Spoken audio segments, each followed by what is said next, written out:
এসময়ত ভূপেন দাই ইয়াতেই চাকৰি কৰিছিল, এই জালুকবাৰীত বিশ্ববিদ্যালয়ত চাকৰি কৰি ইয়াৰ পৰা গুচি গৈছিলে।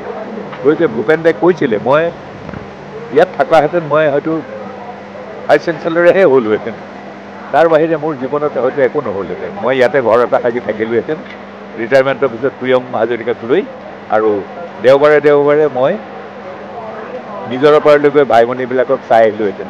তাৰ বাহিৰে মোৰ জীৱনত একো নহ'লহেঁতেন। সেইটো কিয় ক'লে নাজানো ভূপেন দাই, মই গাড়ী চলাই থাকোঁতে ভূপেন দাই কৈছিলে, কোৱা কথা শুনি।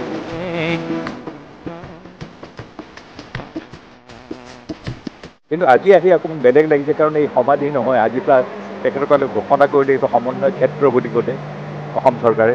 আজি মাননীয় মুখ্যমন্ত্ৰী হিমন্ত বিশ্ব শৰ্মা ডাঙৰীয়াৰ নেতৃত্বত সকলো মন্ত্ৰী সভাই উদ্যোগ লৈ পেলাই, অসম চৰকাৰে উদ্যোগ লৈ আজি এইটো ঘোষণা কৰিলে যে সমন্বয় ক্ষেত্ৰ হ'ল।